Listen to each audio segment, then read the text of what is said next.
Hey everyone, today we're talking about Alexander Dugin, do another episode on him, and specifically we're going to be talking about ethnosociology.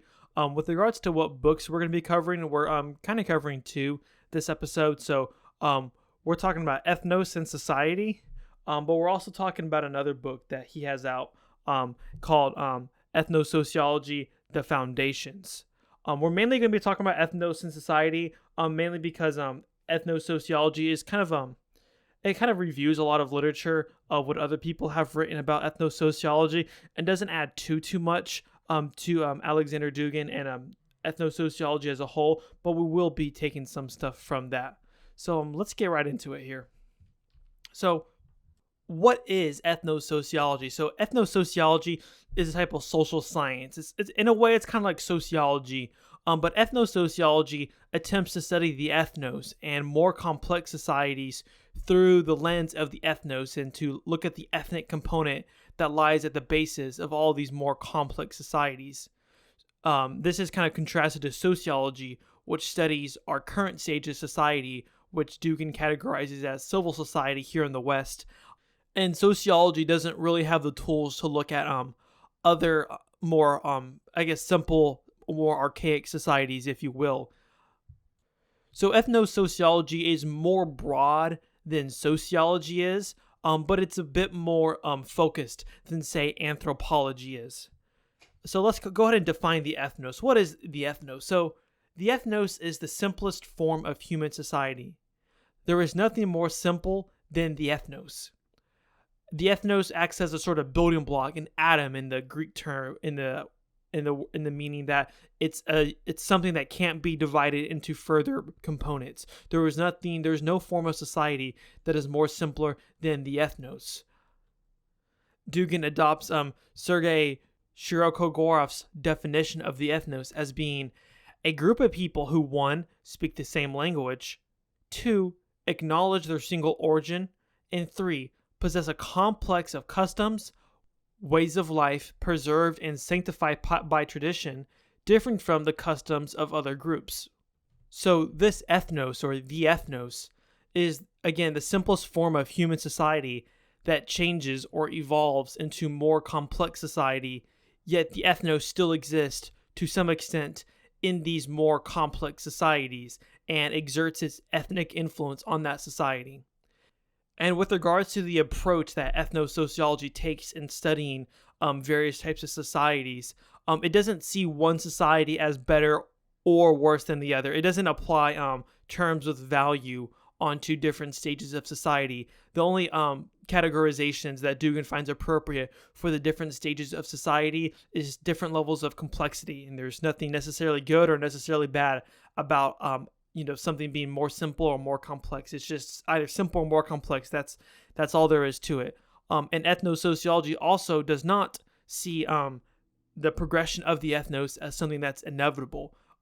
There is the reversibility of time. The ethnos can stay as the ethnos forever, or if it becomes a more complex form, it can regress into a more simple form as well. There's no reason why it necessarily has to develop in a certain according to a certain logic.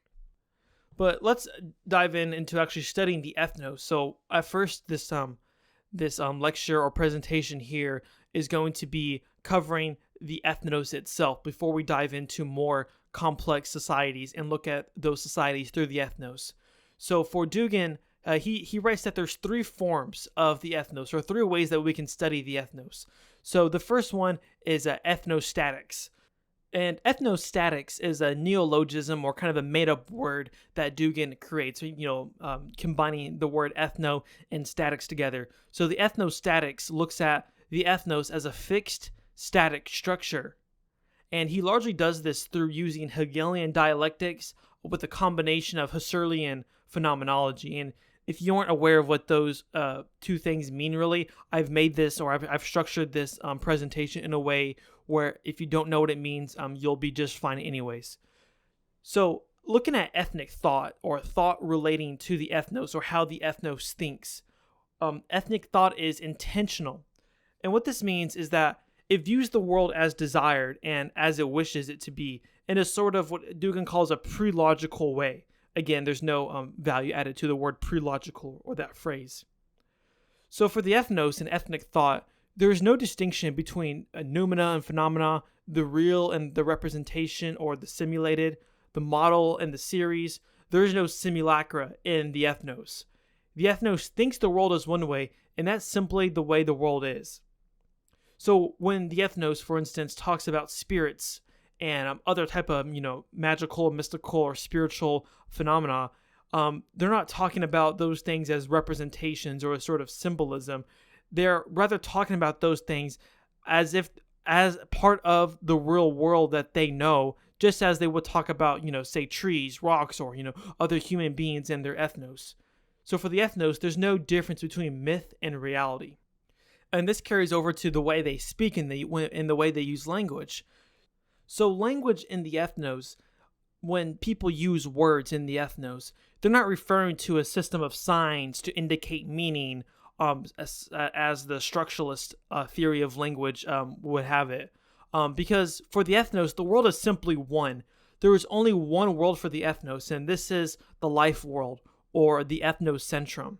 And this dominates the ethnos. So this is the ethnos. So the ethnocentrum and the ethnos are related terms, or they're pretty much synonyms, and I'll be using them interchangeably throughout here.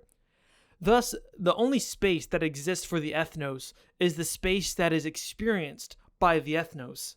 So this is why many ethnoses often use the same word for the name of their tribe or ethnos and the universe at the same time, because their ethnos is the universe. There is nothing outside of the ethnocentrum. There is nothing outside the ethnos. And because the ethnos also experiences various invisible layers, at least to us as well, the world also has various invisible layers to it. Their ethnocentrum has invisible layers to it. So the spiritual or the mystical world are also part of the ethnocentrum, just as anything else that's more tangible is part of the ethnocentrum. So spatiality has dominance for the ethnos, and temporality becomes secondary to spatiality for the ethnos. And temporality, or the concept of time, so time is just a derivative of space. And we see this with various ethnoses that we see throughout history and even living today. Their calendars depict time as a circle or a tree, because time is a derivative of space. Time and space are related, with time being subordinate to space. And we see in ethnoses, most of them have a cyclical view of time. And we even see some ethnoses that simply don't have a view of time, or have no concept of time, such as the Aboriginals in Australia. Now, looking at the theology of the ethnos, we see that they don't really have a theology in the way that we think of it in our modern or our postmodern world. Because theology in most places nowadays, there is a difference between God or the gods and humans, right? But there is no difference like that in ethnic society. There is no big God in the sense that many modern religions have, nor is there a sort of like pantheism. They have a much more irrational religion, as opposed to a more rational and structured religion, where the religion is simply part of their life and isn't part of a different realm or outside the universe. And now when it comes to the individual and the ethnos, there is no individual, and the ethnos actually suppresses or represses individualism. Instead of the concept or idea of individuality, there is the idea of personality or status. And this is why in many ethnic societies, you rarely see people with the same name. Normally everyone has their own unique individual name. And there is even a taboo often around twins, and they're often killed at birth because of this, because they are seen as the same thing, and that's seen as bringing in evil spirits, and the ethnos doesn't want that, so therefore it kills twins. Or at least a lot of societies do. A lot of ethnoses do. And since everything is personality or status, we see a lot of usage of mask and various rituals and whatnot in various ethnoses, because everything, again, can be a mask, and a mask can, when someone puts on a mask, they can adapt a different personality in their ritual or in their celebration or festival or whatever. This also means that to be denied status or denied personality, to have your name be taken away, is the most extreme form, or one of the most extreme forms of ostracization that can occur in the ethnos, because you're basically denied being once that happens. It's even worse than death, because death isn't in ethnoses, in ethnic society, it's not considered an end of life. It's just considered another stage of life, and death can often be a positive thing in the ethnos. Now, I want to read this quote from Dugin here from Ethnos and Society. He says, "The principle of the personality mask guarantees the ethnos constancy and invariability. There is no room in the ethnos for individuality, originality, and singularity. If the ethnos, abiding in a static equilibrium, homeostasis, encounters striking individuality, it perceives this as a threat and danger and classifies the phenomena as deviance, anomaly, a challenge demanding removal, and other repressive measures. Whatever transgresses the limits of the status set, the codified structure of a concrete ethnos, is either ignored or repressed and crushed. In ethnic society, there is neither individual nor collective. There is only the world of masks coming together and coming apart in self-sufficient semantic sequences." So basically what Dugin is getting at is that the ethnos suppresses individuality because it wants to make sure that everything is the same, and if there's individuality, then there's a chance for something drastic to occur, something that could rock the ethnocentrum, that the ethnocentrum or the ethnos doesn't want to happen. So looking at the structure of the ethnos, one of the important parts of the ethnos is a certain duality to it.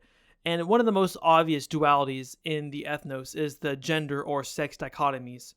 So everything from humans, animals, plants, stars, and natural phenomena are sexed, and they have a status unto themselves, and a gender division of labor appears as well. However, we do not always get a patriarchy or a matriarchy.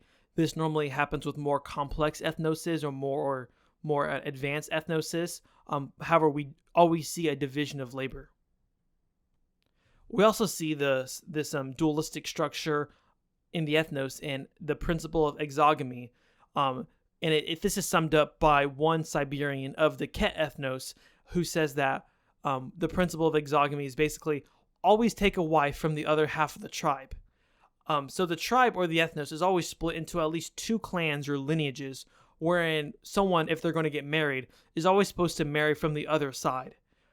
So an ethnos has to have at least two lineages to be an ethnos, and you can't have an ethnos of just one family because you have to have two clans or lineages going on in order to have the principle of exogamy.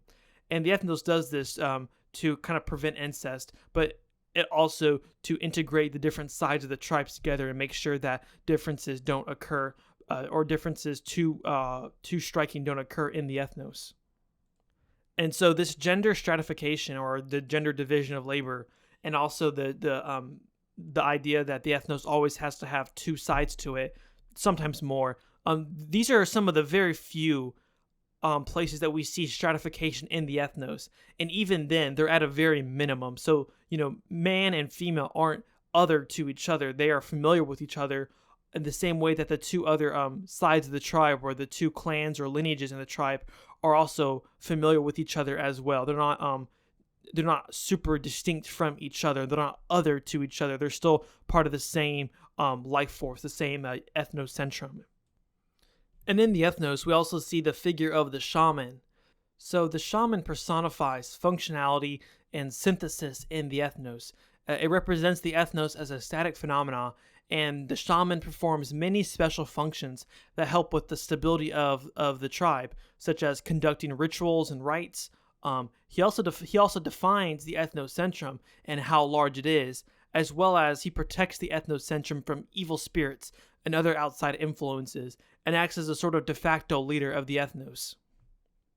And because the shaman plays such an important role, if the shaman dies before a new shaman has been selected, then the ethnos goes into a very precarious and vulnerable state. For one of the functions of the shaman is to use initiation to integrate people into the ethnos, or integrate other things into the ethnos, especially with marriages and with various coming-of-age ceremonies, both for male and female.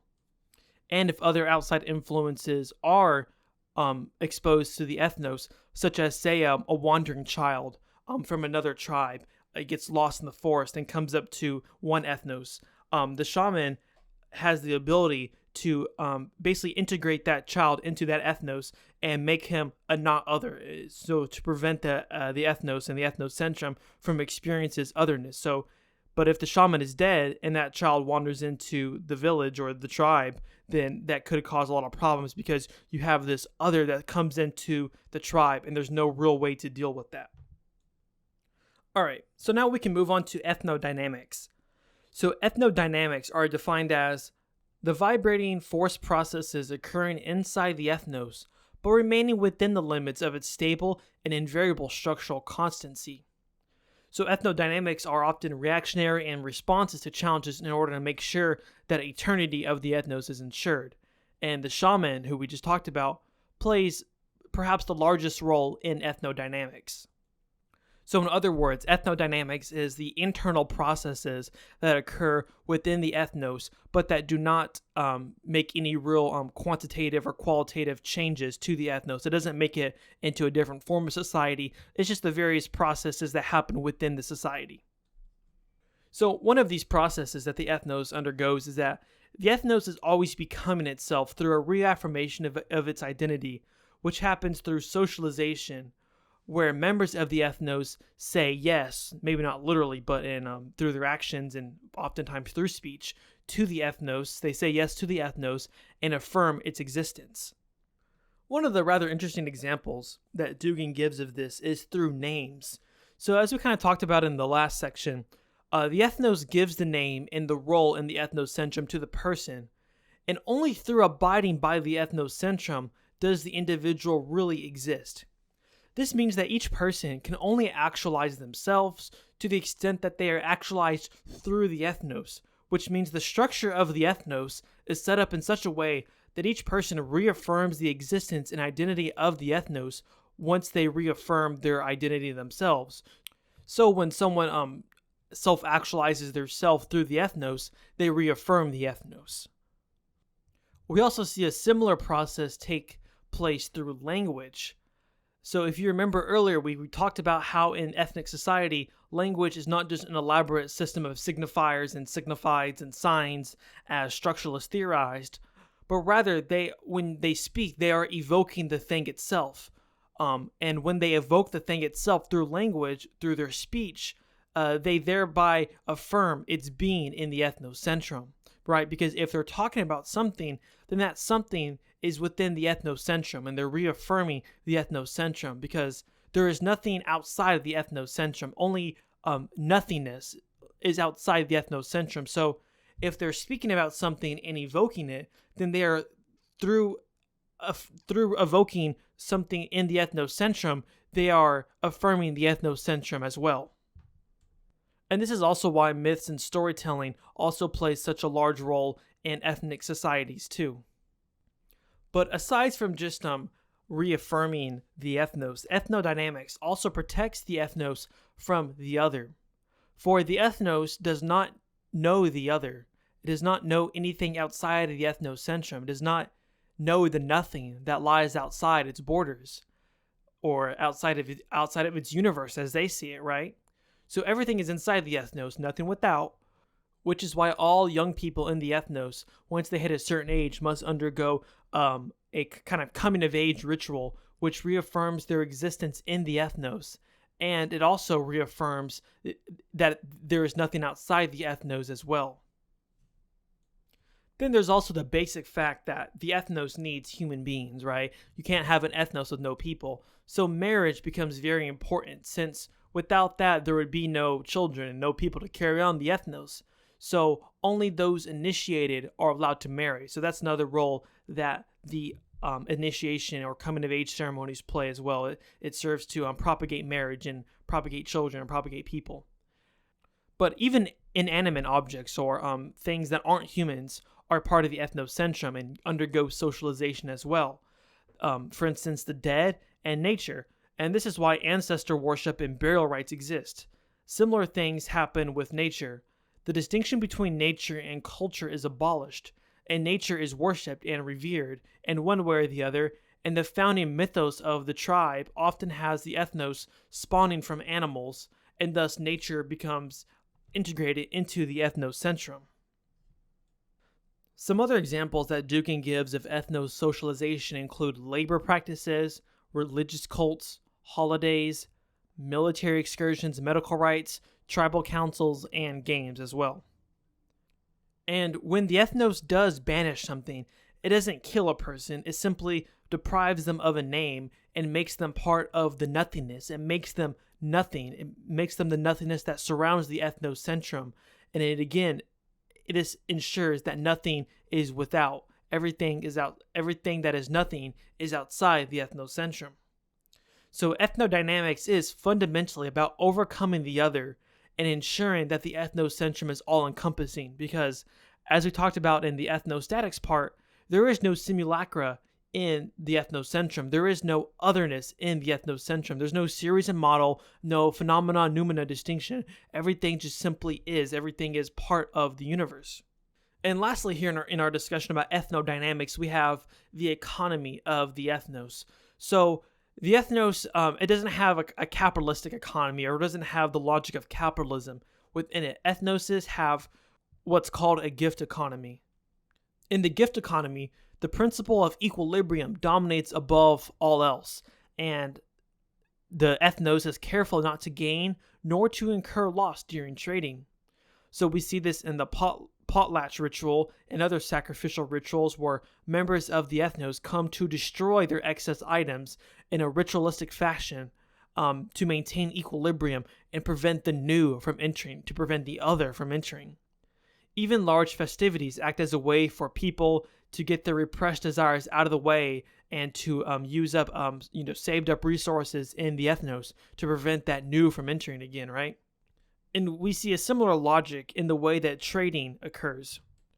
Trading often occurs between things that don't really have any use value or any kind of usefulness about them. There's more of a symbolic exchange or symbolic value that people trade items with, such as an example is like teeth of various animals and whatnot. I'm going to quote here what someone from a Maori tribe in Polynesia tried to explain about their kind of gift economy.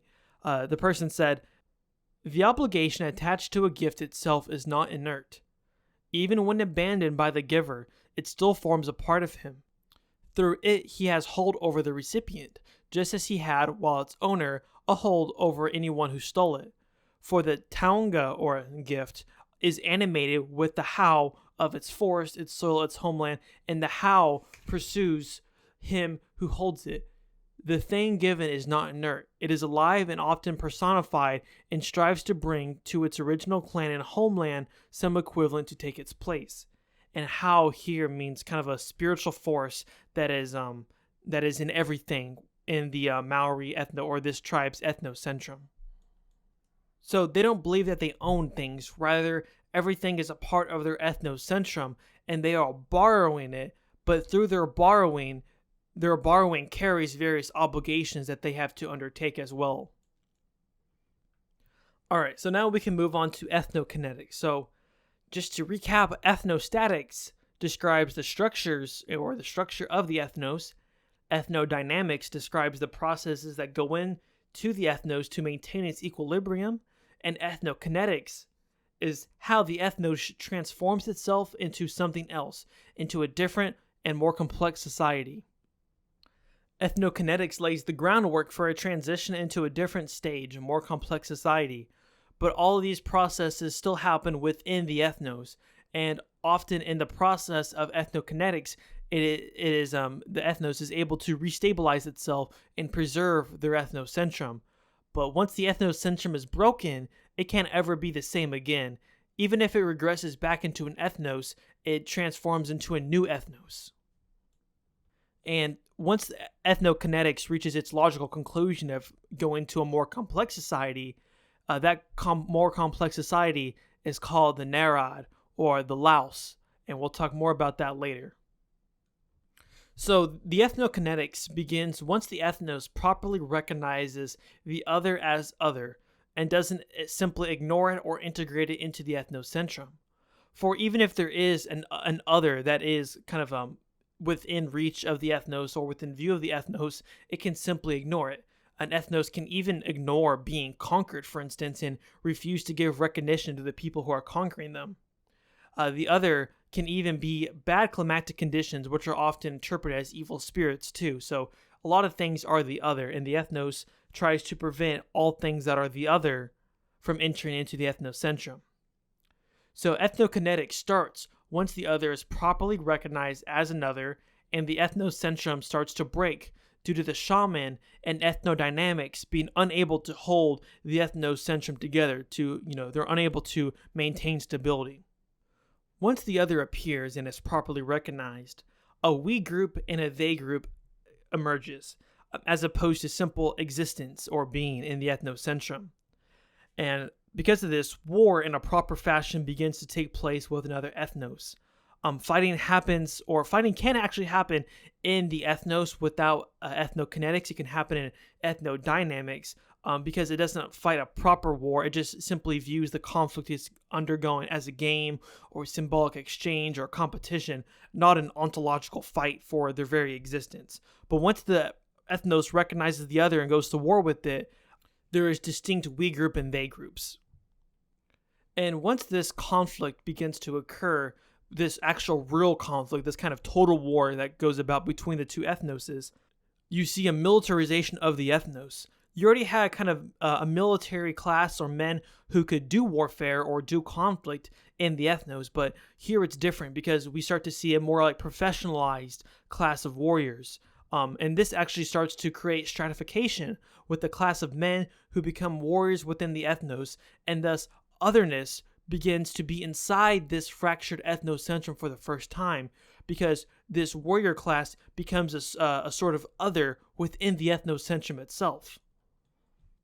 And we also see often in these military organizations, the concept of individualism starts to occur, and these military units become outside of the ethnos, and they give way to regulation where tradition traditionally prevailed because of the way that they have to fight the other. So the great irony that occurs through all of this is that in dealing with the other, otherness is introduced into the society.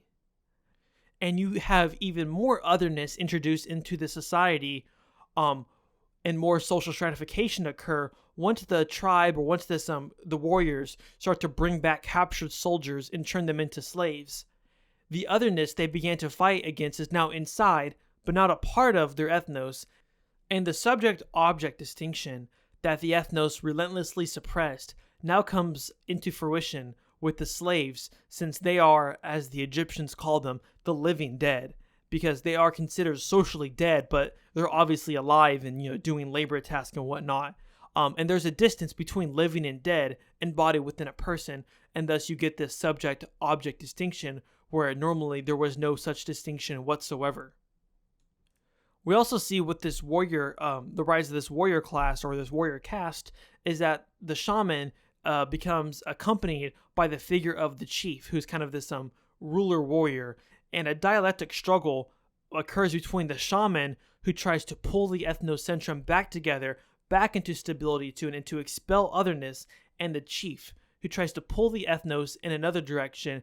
And most often the shaman is able to control the chief, but when he can't, and when the chief actually introduces permanently into the ethnocentrum the idea or the concept of the other, then the ethnocentrum breaks and the ethnos is no more, and we get into a more complex society and a different society. So once ethnokinetics reaches its logical conclusion and the ethnocentrum breaks and the ethnos becomes a different society, we get the a rise of a new society, and that is the Narod, or the Laos. This society is the first derivative of the ethnos, and it most often occurs when one ethnos, often a more complex nomadic ethnos, conquers another, more often than not a more archaic and simplistic agrarian ethnos. And instead of the shaman able to integrate the conquered tribe into the ethnos through some sort of initiation and rituals, the chief takes command in this dialectical struggle, or simply there is no shaman because he died or something like that. And the new conquered ethnos isn't properly integrated into the ethnos. And instead they are within the society as a slave class. And here we see a conqueror-vanquished dichotomy appear, which the ethnocentrum can't handle and break, since the ethnocentrum can't tolerate such degree of social division and stratification, because it's used to only minimal levels of social division and stratification. And here Dugin's theory goes against the Marxist conception of history, since for Marxists, stratification and inequality occurs internally by more complex means of production and accumulation of surplus by the tribal nobility, whereas the ethnosociological approach sees inequality occurring externally through most often the conquest of another ethnos and the conqueror-vanquished dichotomy appearing. And within this conqueror-vanquished dichotomy, we soon get the elite-masses dichotomy occurring. This happens during the early stages of the Narod, once the two ethnoses begin to mix with each other and the elites are picked. People figure out the role in the pecking order, who's the elites and who are the masses. So it's important to note here that the Narod is necessarily a composite of a minimum of two ethnoses. So there's always two ethnoses within the Narod. But just because the society of the ethnos goes into a more complex society, that doesn't mean that within the Narod there is no ethnos, for there's still an ethnic element in the Narod. Because the ethnos is the building block of society, and it still remains within the Narod, albeit in an altered form. The Narod still has an organic connection with the ethnos. And the Narod still wants to be an ethnos, especially the elites of the ethnos. It wants to have that wholeness, but it doesn't get it, for the Narod has lost the innocence that the ethnos had, since it now knows the other as another. So the Narod is in this weird position where it rejects the other while still knowing the other, and it is thus constantly at war, and it needs enemies to maintain itself, and it'll even make up its own enemies if need be in order to strive, for it craves that unity, but it just never is able to reach that unity. And even if that Narod was able to reach the unity that it wanted, it would simply cease being a Narod and would just revert back to a new ethnos. And we rarely see this happen through history. However, in the Narod, there's not only the external other, other ethnoses, other Narods, other types of societies, more complex societies and whatnot, but there's also the internal otherness as well, since you have the establishment of stratification with at first the conqueror-vanquished dichotomy, and then later you have the elite-masses dichotomy. And we see this internal otherness in its theology, for instance. So spirituality and the real world are no longer one as they were in the ethnos, and God or the gods become other to the ethnos. They become a part of a different realm, a different universe even.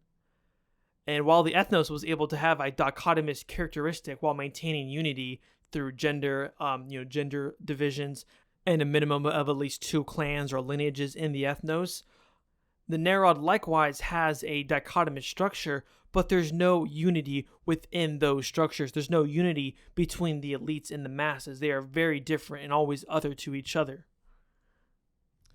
Also, in the Narod, we start to see individuality arise. The ethnos had only known personality and status, except with the rare case of the military in the late stages of the ethnos. But individuality in the Narod is restricted only to the elites. And this individuality comes about in the form of the hero, which begins to take central stage in the Narod. The hero here is simply an archetype that the Narod takes the form of through the elites. The hero is the person or the people who professionally deal with the other and replaces the shaman that we saw in the ethnos. Most often we see the hero through the archetype of the warrior leader, but there are other iterations of the hero that we see as well, and we'll talk more about that later. But this hero is able to make the Narod dynamic, historical. The Narod no longer has a cyclical view of time, but rather a linear view of history. It starts to be historical, and ultimately it becomes political as well, because it has that historical view to it. But heavily contrasting with the elites are the masses, who maintain an ethnic character and become ahistorical like the ethnoses and have a dynamic invariability. So you essentially have an elite ruling over a collection of ethnocentrums. They're not true ethnoses in the sense how we described the ethnos before, because there is the other. However, they are, you could say, folk societies that are ruled over by the elites. Circling back now to the hero, we most often see the hero archetype come to fruition, as we said earlier, through the warrior leader archetype, or the Tsar. But this is dependent on the form the Narod takes, and societies and the Narod can produce themselves to any combination of these three: state, civilization, and religion. The state is the most common form the Narod takes, and here we see the military elite or the warrior leader or the Tsar come about. Civilization sees the hero emerge as the philosopher or the wise man. And with the religious formation, we see the prophet. And this is not to be confused with the shaman. The prophet deals with theology, not dealing with the ethnos.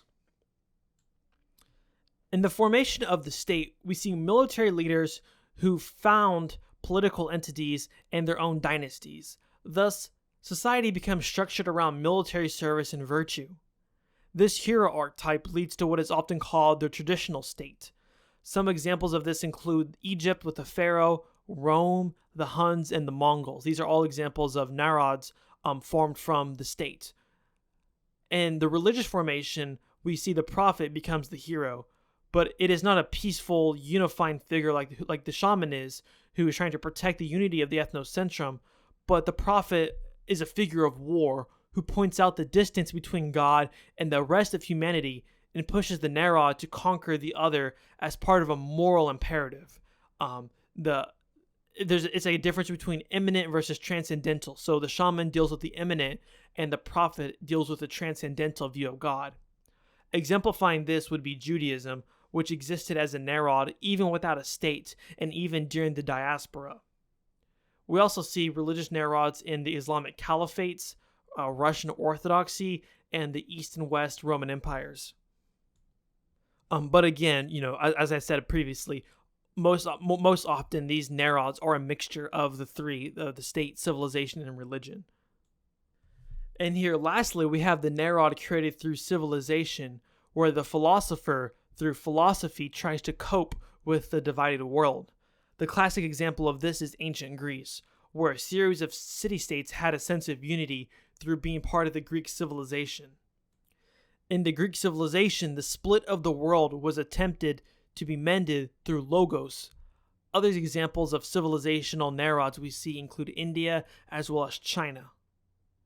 And now to wrap up this section on the Narod, I'm going to quote Dugin, who summarizes his views of what the fundamental characteristic of the Narod and their traditional state are. So Dugin writes that traditional statehood is distinguished by the following fundamental features. It is organized vertically along an axis of power. Social strata are clearly distinguished in elite and masses, higher and lower, masters and slaves. Social inequality can take a caste and variable kin group membership and a state kin group membership combined with the possibility of increasing status on the basis of personal merit. The state has an integrating mission. And lastly, the state has a dispositive of force, which is legitimately used outside and inside. So now we can start to examine the next form of society. And the next form of society is the nation. So the nation is the second derivative of the ethnos, and it's the form of derivative of the Narod. So this nation is the state in the modern usage of the word. So whenever you hear nation, think of like the modern state. And here we see the hierarchy go from estates and caste to class, especially because we have the rise of the bourgeoisie or the third estate or the capitalist class within the nation. We also see rationality or contractualism come about, secularism, strictly defined borders, formalized systems of rights, and the mixing between the state and the economy, creating a common legal system throughout the whole state. And we also see political equalization, such as universal suffrage, alongside class stratification. There are socialist nations, and these are an exception to many of the things that I just said. So do keep that in mind, though. But they are rather the exception to the rule of the nation, as we have seen, at least historically speaking. And we should also note that the nation is the social content of the modern state, and they go hand in hand. So there's no modern state without the nation, and there is no nation without the modern state. And the role of the heroes that we saw in the last stage in the Narod or the Laos goes away in the stage of the nation, or the current stage we're talking about, and it gives way to the political system and to the economic nature of the modern state. So you no longer really have a kind of a aristocracy that has a heroic nature to it to some extent, but rather you just have the capitalist class. And we see the capitalist class arise since the nation gives economic inequalities, since there's economic inequality, but it also gives political equality, and this leads to the dominance of the capitalist class, since everyone is equal when it comes to voting, but the capitalists are able to apply moneyed pressure on the government to get a political edge, and that's how the bourgeoisie start to rise in the nation. Thus, the nation is very much concerned with preserving the capitalist class, since it is the capitalist class who rules the nation. We also see a shift in power away from the capital, or the imperial capital, or wherever government administration is, and we see it shifted to the demos, or the city, where the bourgeoisie rule. And the city is interesting because it's not just a large village like what an expanded ethnos might be, but the city takes on its own political nature and its own logic, since it's founded on a completely different logic of the capitalist class rather than the ethnos. So the city is not part of folk society, it's part of its own thing, it's part of the capitalist power. And therefore the demos, and thus the capitalist class, becomes the embodiment of the nation.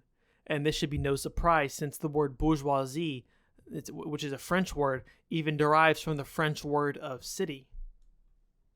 And whereas the Narod had a connection to the ethnos, the nation becomes even further removed from the ethnos, and the ethnos only appears as a simulacra in the form of the proletariat in the stage of the nation. For while there is an international element to the proletariat, in each nation, the proletariat is still rooted to each of their respective nations by the ethnos. The capitalist class, however, is international in nature, but uses the nation as a way of controlling their respective society and interacting with other nations and their capitalist classes. The nation acts as a way to artificially consolidate society, and from this spawns a bourgeois nationalism, and the bourgeois or the capitalist class use that nationalism to help them to control society.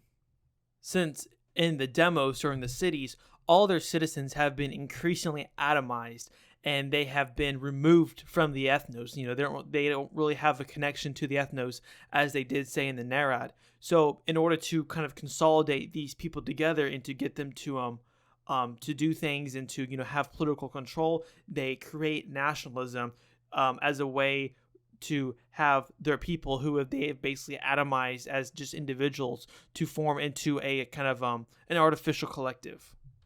It's purely pragmatic on behalf of the capitalists for organizing just these masses of atomized citizens, and for the ideas of the demos or the city to become statewide across the whole entire nation.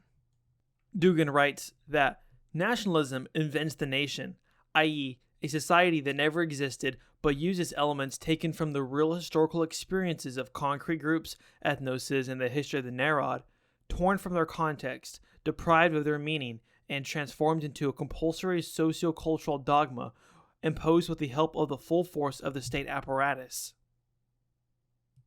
So nationalism is not a form of ethnism, but rather a shallow appeal to the ethnos.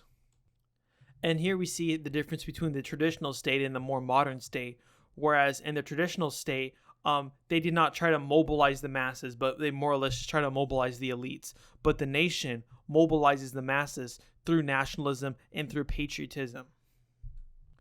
An example that Dugin gives of the Narod transforming into a nation is the Ottoman Empire turning into the Republic of Turkey.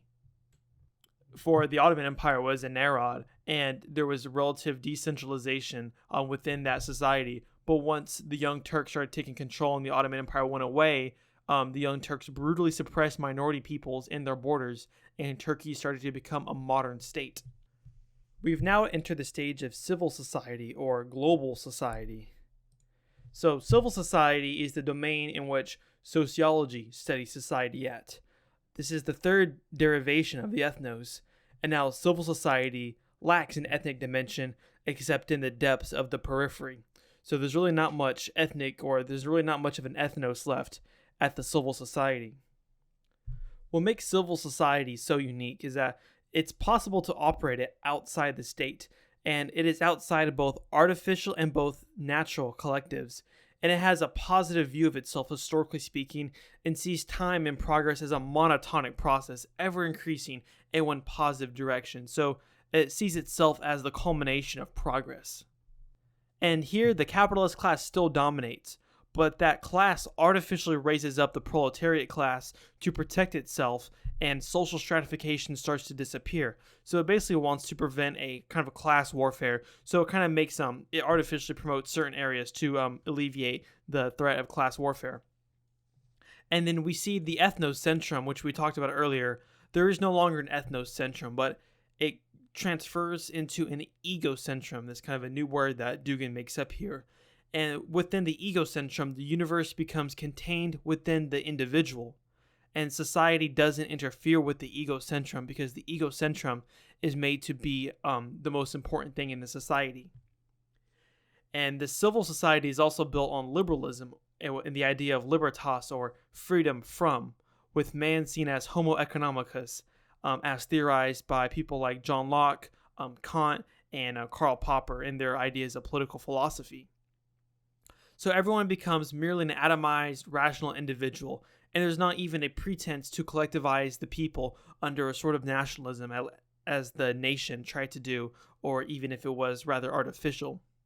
So society is so individualized that even gender becomes a personal choice now, since the presumption of the society is so heavily based around the non-interference in the individual and in the egocentrum. The main political and ideological principle behind the civil society is human rights, for this is how the egocentrum is protected. This ideology is anti-national and pro-globalization, since it puts the norms of civil society above the nation. And this civil society is international in scale, unipolar, for now Dugin calls it civil society, but once it's properly realized, once it's actually built to the extent that it wants to be built, it will be global society, or as Karl Popper called it, the open society. And he actually makes a point, Dugin does, to point out how kind of communism is, or at least the theoretics of communism, is analogous in many ways to civil society or global society, for they have many of the same ideas underlying them both, such as emphasis on the individual, historicism, and trying to get rid of social stratification. And both communism and global society want man to fundamentally be a citizen of the globe. However, as Dugin reminds us, global society isn't inevitable, since time is reversible and the future is open. One society can revert back to another society that's less complex, and less complex societies can open up to more complex societies. Dugin gives the example about global society, how the semi-periphery countries of the world, he mentions the BRICS, that would be Brazil, Russia, India, China, and other countries like that. They would be able to prevent global society from occurring if they manage to create a multipolarity situation on the globe. And if you have multipolarity, then it's impossible to have global society, because global society is necessarily unipolar and universal and all-encompassing of the earth. We are currently in the West here, at least in the beginning stages of civil society. And our nations, the US and the West generally speaking, are trying to reach global society through their foreign policy and domestic policy and whatnot. They are trying to reach kind of a world unipolarity situation where global society is dominant all over the world. However, we are only beginning to kind of see the beginning of civil society, and across much of the world there are other levels of complexity, or different levels of complexity with different nations and countries. Other nations are in the state of the nation, or even in the Narod. And lastly, and this is the last thing we'll talk about here in this presentation, is the highly speculative stage of society that occurs after global society.